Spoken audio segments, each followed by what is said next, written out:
আজ আপনাদের শোনাব ইসলামের ইতিহাসের অন্যতম শ্রেষ্ঠ আলেম ইমাম আহমদ ইবনে হাম্বল রহমতুল্লাহ এর জীবনের একটি বিস্ময়কর ঘটনা।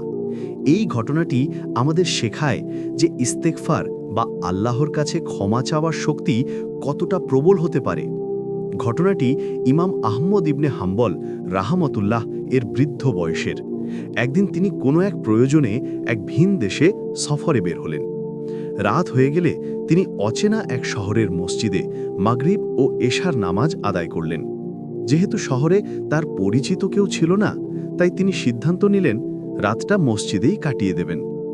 নামাজ শেষে সবাই চলে গেলে ইমাম সাহেব মসজিদে শুয়ে পড়ার প্রস্তুতি নিলেন, কিন্তু মসজিদের প্রহরী তাকে বাধা দিল।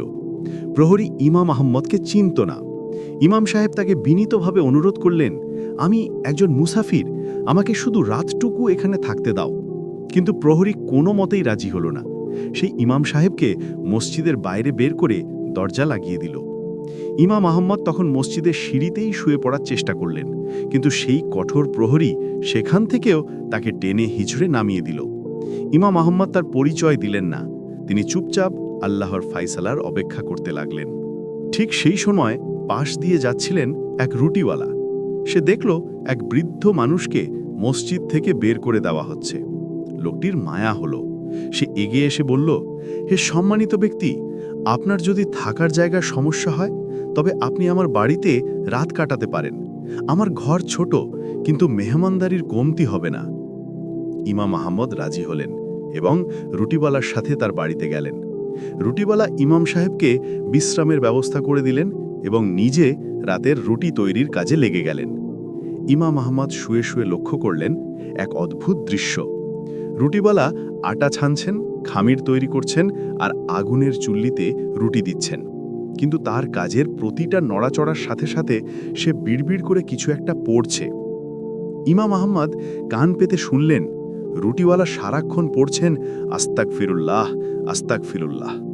সকালবেলা ইমাম আহমদ কৌতূহল সংবরণ করতে না পেরে রুটিওয়ালাকে জিজ্ঞেস করলেন, ভাই, আমি কাল রাত থেকে দেখছি আপনি কাজের ফাঁকে ফাঁকে সব সময় ইস্তেগফার পড়ছেন। আপনি কতদিন ধরে এই আমলটি করছেন? রুটিওয়ালা উত্তর দিলেন, হুজুর, এটা আমার দীর্ঘদিনের অভ্যাস। কাজ বা অবসর সব সময়ই আমি ইস্তেগফার করি। ইমাম আহমদ তখন প্রশ্ন করলেন, এই যে আপনি এত বেশি ইস্তেগফার করেন, এর ফলে আপনি আল্লাহর কাছ থেকে কি পেয়েছেন?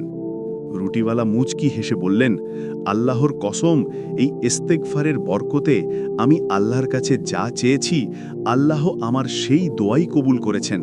আমার জীবনে কোনো দোয়া অপূর্ণ থাকেনি, শুধু একটি দোয়া ছাড়া। ইমাম আহমদ অবাক হয়ে বললেন, কি সেই দোয়া যা কবুল হয়নি? রুটিওয়ালা দীর্ঘশ্বাস ফেলে বললেন, আমার খুব শখ যুগের শ্রেষ্ঠ আলেম ও ইমাম আহমদ ইবনে হাম্বল রাহমতুল্লাহ এর সাথে এক নজর দেখা। আমি আল্লাহর কাছে অনেক দোয়া করেছি তার সাথে যেন আমার সাক্ষাৎ হয়, কিন্তু এখনো পর্যন্ত সেই সুযোগ হয়নি। এ কথা শুনে ইমাম আহমদের চোখ দিয়ে পানি পড়তে লাগল। তিনি আবেগ জড়িত কণ্ঠে বললেন, হে আল্লাহর বান্দা, তোমার ইস্তেগফার আর দোয়া কবুল হয়ে গেছে। আল্লাহ শুধু তোমাকে আমার কাছে আনেননি, বরং আমাকে তোমার দুয়ারে টেনে এনেছেন। মসজিদের সেই প্রহরী আমাকে ঘাড় ধাক্কা দিয়ে বের করে দেয়নি, বরং সে আমাকে তোমার কাছে পৌঁছানোর ব্যবস্থা করে দিয়েছে। আমি সেই আহমদ ইবনে হাম্বল। রুটিওয়ালা কথা শুনে বিস্ময়ে হতবাক হয়ে গেলেন এবং আল্লাহর শুকরিয়া আদায় করতে করতে ইমামকে জড়িয়ে ধরলেন। প্রিয় দর্শক, এটাই হলো ইস্তেগফারের অলৌকিক শক্তি। রাসূলুল্লাহ সাল্লাল্লাহু আলাইহি ওয়াসাল্লাম বলেছেন, যে ব্যক্তি নিয়মিত ইস্তেগফার করবে আল্লাহ তাকে সকল সংকট থেকে উত্তরণের পথ বের করে দেবেন এবং তাকে এমন উৎস থেকে রিজিক দেবেন যা সে কল্পনাও করেনি। তাই আসুন আমরাও বিপদে আপদে সুখে দুঃখে বেশি বেশি ইস্তেগফার পড়ার অভ্যেস করে তুলি। গল্পটি ভালো লাগলে লাইক দিন এবং শেয়ার করে বন্ধুদের জানার সুযোগ করে দিন। কমেন্টে লিখুন আস্তাগফিরুল্লাহ।